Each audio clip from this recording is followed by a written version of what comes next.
Hi for the people. இன்னைக்கு 17வது சட்டமன்ற தொகுதியான ராயபுரம் தொகுதியை தான் பார்க்க போறோம். இந்த தொகுதியில 2021ல யார் வின் பண்ணாங்க, எவ்வளவு வாக்குகள் வித்தியாசத்துல வின் பண்ணாங்கன்னு பார்க்கலாம் வாங்க. தமிழ்நாடு சட்டமன்ற தேர்தல் 2021ல ராயபுரம் தொகுதியில பதிவு செய்யப்பட்ட வாக்காளர்களோட எண்ணிக்கை 1,92,617. இதுல பதிவான வாக்குகளோட எண்ணிக்கை 1,20,290. நிராகரிக்கப்பட்ட வாக்குகளோட எண்ணிக்கை 326. எலெக்ஷன்ல நோட்டால பதிவான வாக்குகளோட எண்ணிக்கை 901.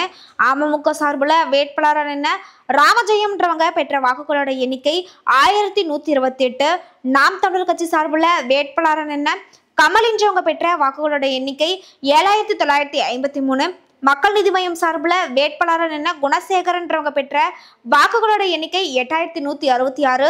அதிமுக சார்புல வேட்பாளரான ஜெயக்குமார்ன்றவங்க பெற்ற வாக்குகளோட எண்ணிக்கை 36,645. திமுக சார்புல வேட்பாளரான ஐட்ரிம்ஸ் மூர்த்தின்றவங்க பெற்ற வாக்குகளோட எண்ணிக்கை 64,424. இந்த தொகுதியில திமுக சார்புல வேட்பாளரான ஐட்ரிம்ஸ் மூர்த்தின்றவங்க 27,779 வாக்குகள் வித்தியாசத்துல வின் பண்ணிருக்காங்க. இந்த தொகுதியில மக்கள் என்ன பிரச்சனைகள் ஃபேஸ் பண்றாங்கன்னு பார்க்கலாம் வாங்க.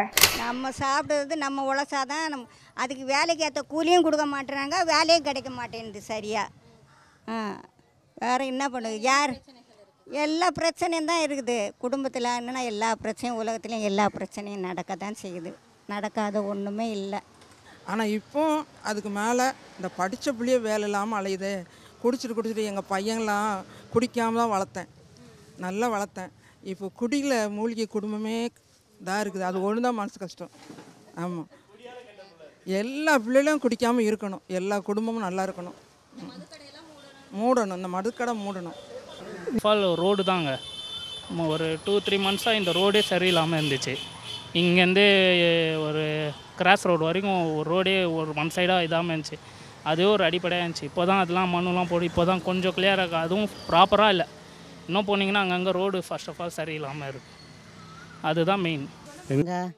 எதுவும் அவங்க ஆட்சியில் இருந்து அவங்கவுங்க குடும்பம் தான் முன்னுக்கு வருது தவிர மற்ற ஏழை மக்களுக்கு எதுவும் செய்ய மாட்டேன்றாங்க. இருக்கப்பட்டவங்க தான் இதில் நல்லா சுரண்டி தின்றாங்க. புரியுதுங்களா? ஓட்டு கேட்க வருமா நாங்கள் இதை செய்கிறோம் அதை செய்கிறேன்னு சொல்கிறாங்க. ஆனால் எதுவும் அவங்க செஞ்ச மாதிரி இல்லை. கீழ்த்தரமாக இருக்கிறவங்க அப்படியே தான் இருக்கிறாங்களே தவிர மேலுக்கு வர மாட்டேன்றாங்க. வேலை இல்லாதவங்களுக்கு ஒரு வேலை வாய்ப்பை கொடுக்குறோன்றாங்க. அதுலேயும் இருக்கப்பட்டவங்க தான் அந்த வேலை வாய்ப்புலையும் போய் சேர்றாங்களே தவிர அடிமட்டத்தில் இருக்கவங்க முன்னுக்கு வர மாதிரி எனக்கு தெரியல. வருமானம் ரொம்ப கம்மியாகிட்டே போகுது, செலவு அதிகமாகுது, விலைவாசிகள் அதிகமாக போய்கிட்டே இருக்குது.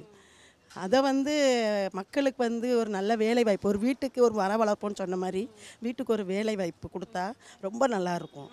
அந்த பேரண்ட்ஸு பிள்ளைங்களை பார்க்க வாய்ப்பு நல்லாயிருக்கும். நல்லா படிக்க வைக்காங்க, நல்ல வேலைக்கு அனுப்புகிறாங்க, எல்லாமே நல்லா பண்ணுறாங்க. இருந்தாலும் அந்த விலைவாசியை கட்டுப்படுத்த முடியலை, சமாளிக்க முடியலை. சம்பளம் கம்மியாக இருக்குது. பிள்ளைங்களுக்கு அந்த வருமானத்துக்கு ஏற்றாப்புல விலைவாசியை கொண்டு வர எந்த ஆட்சியாக இருந்தாலும். ஸோ வீடியோவில் பார்த்துருப்பீங்க இந்த தொகுதியில் மக்கள் இன்னும் எவ்வளோ பிரச்சனைகள் ஃபேஸ் பண்ணுறாங்கன்னு. இப்போ போய் மக்களோட கோரிக்கையை நிறைவேற்றுங்கன்னு சொல்லிட்டு வி ஃபார் தி பீப்பிள் சார்பாக கேட்டுக்கிறோம்.